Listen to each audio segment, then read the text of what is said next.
Hello students. So we are discussing about haloalkenes, okay?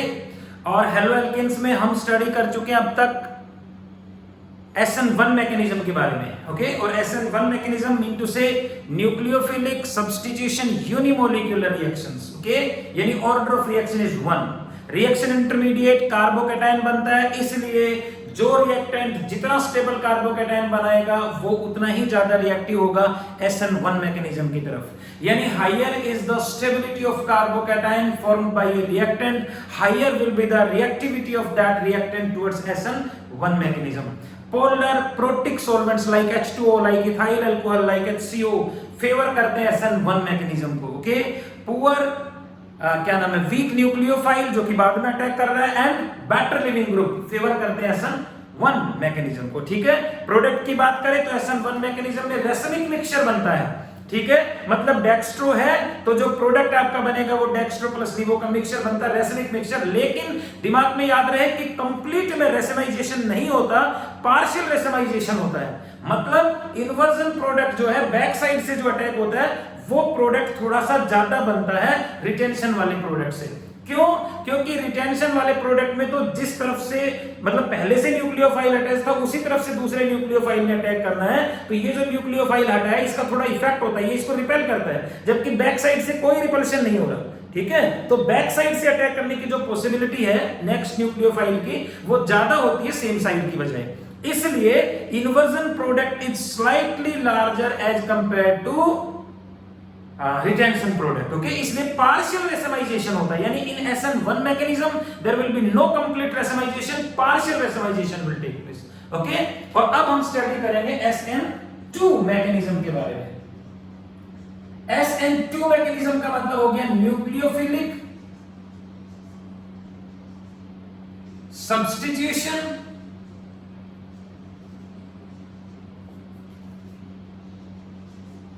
bimolecular reaction. Bimolecular mean to say the order of reaction is 2. We can say representation अगर हम करें तो RH alkyl halide है ये, लेकिन जो nucleophile है वो स्ट्रॉन्ग न्यूक्लियोफाइल है, तो पहले से ही अटैक कर रहे हैं X group attack, before that ये अटैक कर रहे हैं। लेकिन देखो इसको पोलराइज करना है पार्शियली नेगेटिव, तो फिर यहां पर पार्शियली पॉजिटिव चार्ज है तभी तो अटैक करेगा यानी। अब इसको डिसॉल्व करेंगे पोलर सॉल्वेंट में, तो यहां पर जो सब्सटेंस लेंगे वो पोलर एप्रोटिक सॉल्वेंट लेंगे। अगर हम प्रोटिक लेते ना तो H पॉजिटिव को लेने के लिए ये डिसोसिएट हो जाता, और इसको डिसोसिएट करना नहीं, क्योंकि ये पहले डिसोसिएट होगा तो फिर तो कार्बोकैटायन बनेगा, फिर तो SN1 मैकेनिज्म होगा, इसलिए ये ना टूटे तो हम H पॉजिटिव नहीं रखेंगे यहां पर, तो पोलर एप्रोटिक सॉल्वेंट जो है उसमें डिसॉल्व करेंगे, फेवर करेगा SN2 मैकेनिज्म को, ओके? और पोलर एप्रोटिक सॉल्वेंट जो है that may be dimethyl formamide, okay? That may be dimethyl sulfoxide, that may be pyridine, okay? That may be ammonia, NH3. So these are the polar aprotic dimethyl formamide जो है वो ये हो गया, आपने लिखा भी था CH3CH3N and it is C double bond OH। Dimethyl sulfoxide ये हो गया आपके पास, just like that, and so ammonia pyridine, you know. तो अब देखो अब इधर से तो अटैक कर नहीं सकता क्योंकि ऑलरेडी न्यूक्लियोफाइल अटैच है, तो न्यूक्लियोफाइल जो है that will attack from the back side and you will get NU RX, यानी ओल्ड बॉन्ड का क्लीवेज और न्यू बॉन्ड का formation, that will be known as transition state here, the state of maximum energy, transition state बन गई यहां पर ये। और नेक्स्ट स्टेप में क्या होगा, there will be the complete removal of X, तो NUR। यहां पर सिर्फ इन्वर्जन प्रोडक्ट बन रहा है, रिटेंशन तो हो ही नहीं रहा, बैक साइड से अटैक हो रहा है, इन्वर्जन प्रोडक्ट। तो SN2 मैकेनिज्म में इन्वर्जन होता है, ये आपके पास स्टेप 1 हो गया, ये आपके पास स्टेप 2 हो गया। सो स्टेप 1 जो है that is the slow step and it is the fast step. और कॉम्प्लेक्स रिएक्शन में आपको पता है कि जो स्लो स्टेप है वो रेट डिटरमाइनिंग स्टेप होगा कि नहीं, तो वी कैन से कि here dx divided by dt that is equal to k and rx और ये आपके पास न्यूक्लियोफाइल रह गया यहाँ पर Nu नेगेटिव। सो डेफिनेटली एक मोल इसका और एक मोल इसका, तो ऑर्डर ऑफ रिएक्शन जो है definitely 1 + 1 this is equal to 2 and order अगर 2 है so that will be known as the SN2 mechanism will be there. It is the SN2 mechanism. Nucleophilic substitution by molecular reaction. Order of reaction is 2. The rate determining step, the first step, slow step, दो reactant हो गए. So order of reaction is 2. It is the nucleophilic substitution by molecular reaction. Nucleophile पहले ही attack कर रहा है, इसका मतलब strong nucleophile. ठीक है? और यूं नहीं कि भाई लिविंग ग्रुप बाद में अटैक, लिविंग ग्रुप हमेशा बेटर ही होना चाहिए, क्योंकि लिविंग ग्रुप रिमूव होगा तभी तो अटैक करेगा। तो लिविंग ग्रुप तो बेटर ही होना चाहिए, चाहे SN1 मैकेनिज्म हो या SN2 मैकेनिज्म हो। मतलब RF, RCl ध्यान से देख लेना, RBr और RI। तो जो ऑर्डर ऑफ रिएक्टिविटी है वो RF से RCl, RBr से RI की तरफ जाएंगे, तो जो रिएक्टिविटी है वो इंक्रीज ही करती है, चाहे वो फिर आपके पास SN1 मैकेनिज्म हो या फिर SN2 मैकेनिज्म, दोनों में से कोई भी हो, SN1 और SN2 दोनों में से लेफ्ट हैंड साइड से राइट हैंड साइड की तरफ जाएंगे तो रिएक्टिविटी इंक्रीज ही करेगी। Okay, so like that. तो अब देखो बैक साइड से अटैक हो रहा है। दूसरा फैक्टर मैं क्या कह रहा हूं कि यहां पर इन्वर्जन प्रोडक्ट बनता है, यानी चेंज हो जाता है product, inversion product will be form. तो इन्वर्जन प्रोडक्ट का मतलब वी कैन से कि here in SN2 mechanism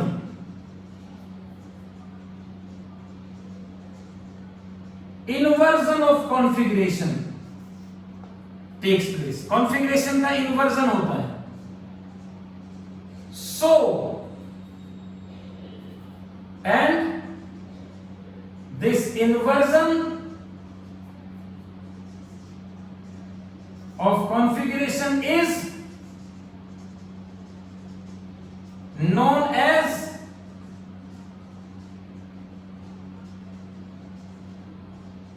Walden inversion. Walden inversion बोलेंगे इसको, that will be known as the Walden inversion is there. Inversion of configuration known as the Walden inversion.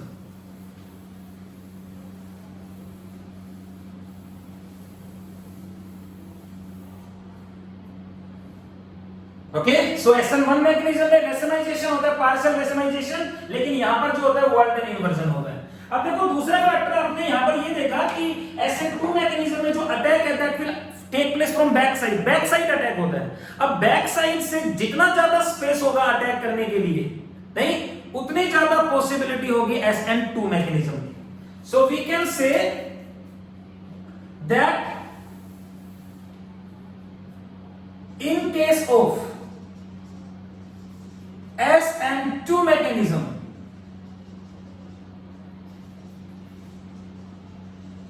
backside attack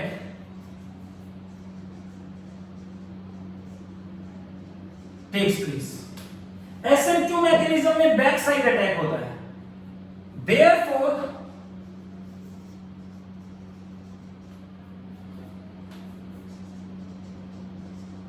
larger space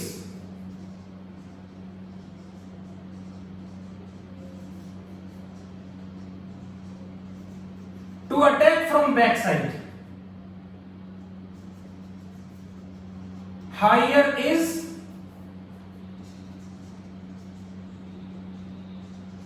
reactivity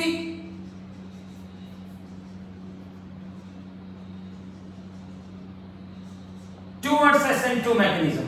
यानी you are having left CH3CH2Cl, this is the carbon जिसके ऊपर की attack होना है।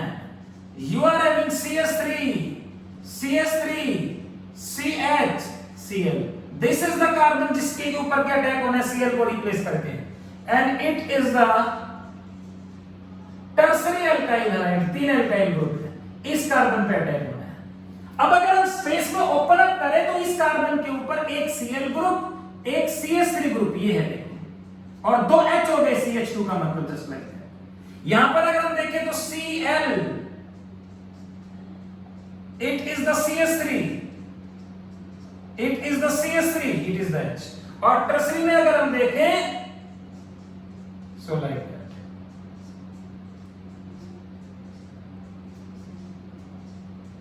Like that. So यहां पर आप देख सकते हो इतना स्पेस है कि नहीं अटैक करने के लिए, यहां पर इतना स्पेस है कि नहीं अटैक करने के लिए, और यहां पर तो बैक साइड से कंप्लीटली क्राउडेड है। देखो, there is no space to attack.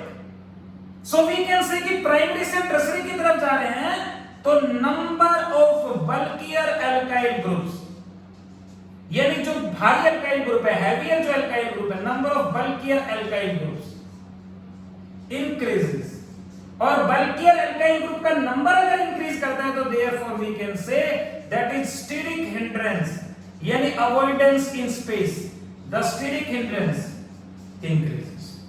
और स्टेरिक हिंड्रेंस अगर इंक्रीज करेगी तो इसका मतलब ये हुआ कि that reactivity towards SN2 mechanism decreases, yani tertiary is least reactive towards SN2 mechanism, then secondary and primary is the most reactive towards SN2 mechanism.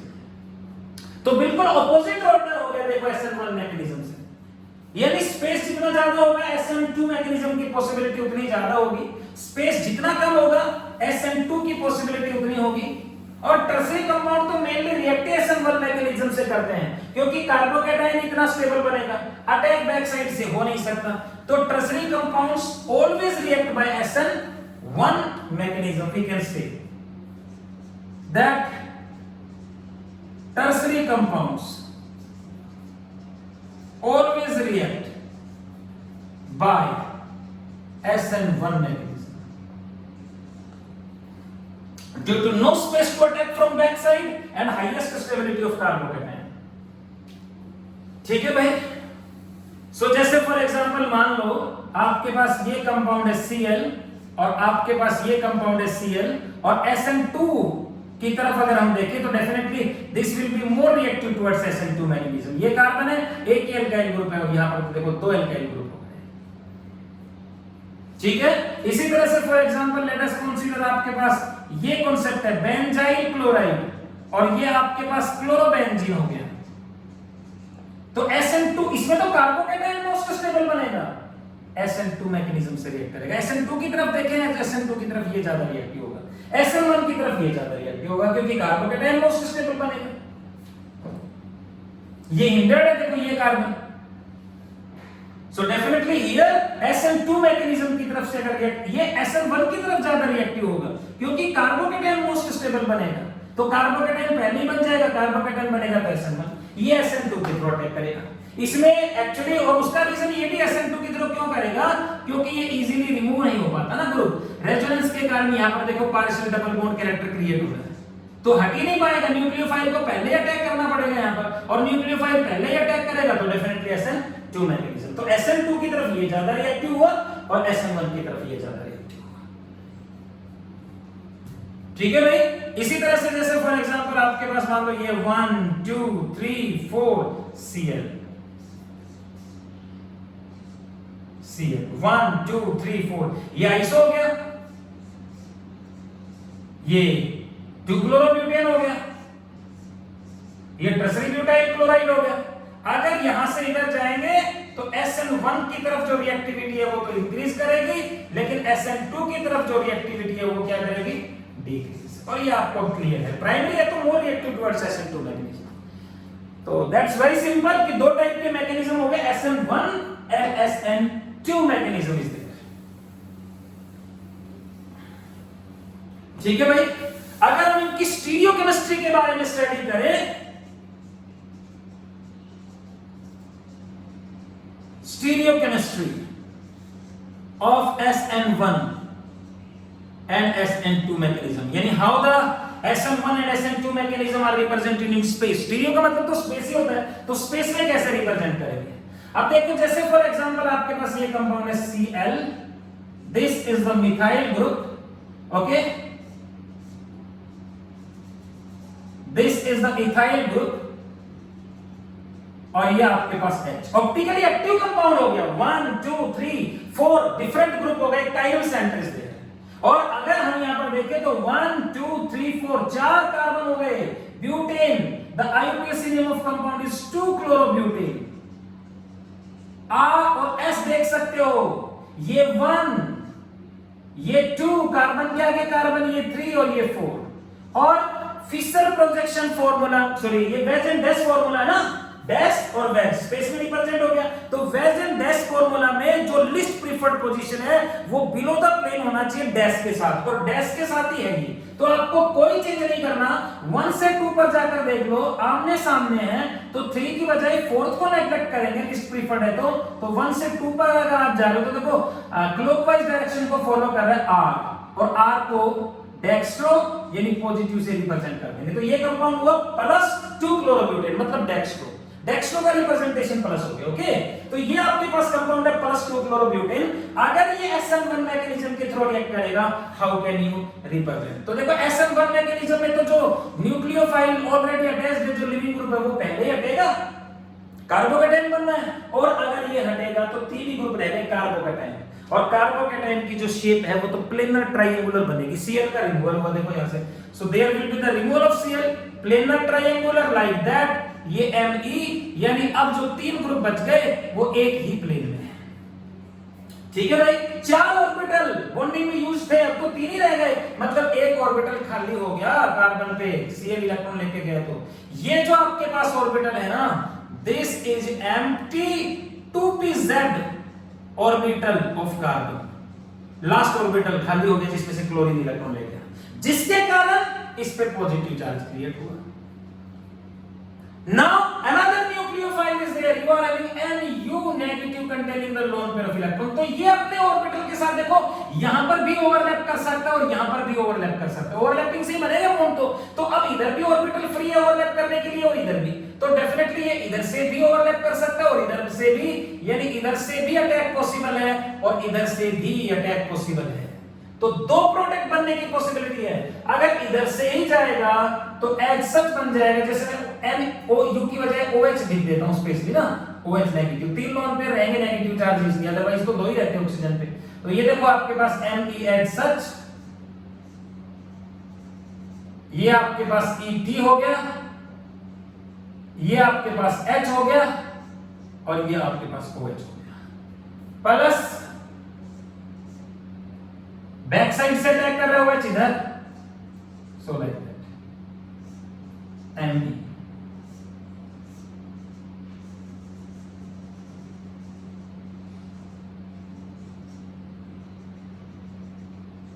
like that, opposite side हो गया। So definitely this is the retention and this is the inversion। अब यहां पर आप देख सकते हो 1 it's 2 3 and 4, 1 से 2 पर क्लॉकवाइज यानी प्लस ब्यूटेन 2, और ये ऑपोजिट हो गया 1 it's 2 3 4। तो ये डायरेक्शन हो रहा है, यानी दिस इज माइनस ब्यूटेन 2। तो वी कैन से कि प्लस माइनस ब्यूटेन 2 ऑल बना, and that is known as racemic mixture will be formed. SN1 mechanism का स्टीरियोकेमिस्ट्री हो गया, यानी स्पेशियल रिप्रेजेंटेशन हो गया ये SN1 मैकेनिज्म का। That's very simple concept is there. Clear है भाई? आई थिंक क्लियर होगा, समझ में आ रहा होगा बिल्कुल। तो देखो कार्बोकैटायन बनेगा तो कार्बोकैटायन तो प्लेनर होता है, तो मैंने बीच में प्लेनर ही रिप्रेजेंट किया आपके पास। Okay, next about SN2 mechanism की स्टीरियोकेमिस्ट्री अगर हम देखें तो SN2 में तो आपको पता है कि बैक साइड अटैक होना है पहले ही।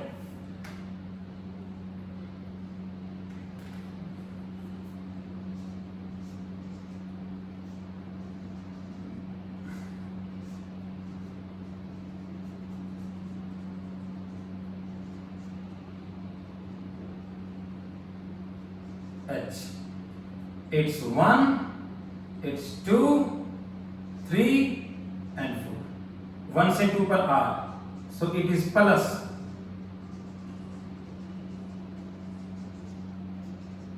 2-chlorobutyl। Now what is the concept?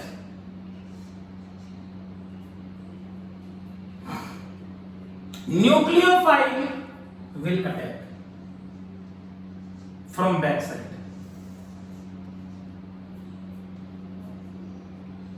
क्योंकि इधर से तो पहले ही अटैच्ड है, सो 5 बॉन्ड बन गया। C C and it is the MEET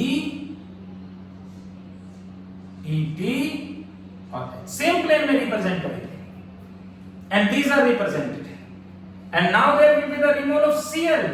तो जो nucleophile, let us consider OH negative, ये लिख देता हूं, ये OH, तो बैक साइड लग गया OH, tetrahedral shape can be represented EP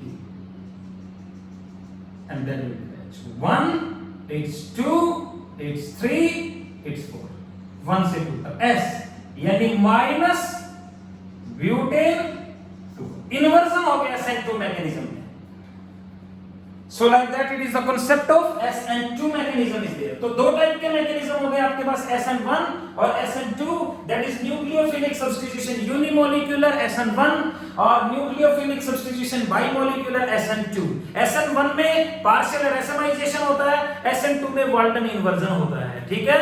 SN1 में प्राइमरी से सेकेंडरी और टर्शरी की तरफ जाएंगे तो रिएक्टिविटी इंक्रीज होती है, SN2 में प्राइमरी से सेकेंडरी और टर्शरी की तरफ जाएंगे तो रिएक्टिविटी डिक्रीज होती है।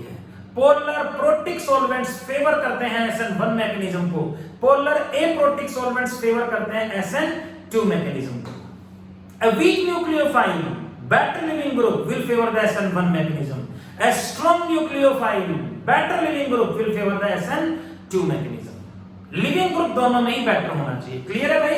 So definitely SN1 and SN2 दो टाइप के मैकेनिज्म के थ्रू हो सकती है रिएक्शंस। कौन सा मैकेनिज्म आपने चाहिए, क्या प्रोडक्ट आपने चाहिए, वो डिपेंड करेगा कि आप सॉल्वेंट क्या लेंगे, तो आपके ऊपर डिपेंड करता है कि आप कौन सा मैकेनिज्म क्रिएट करना चाह रहे हैं, ठीक है।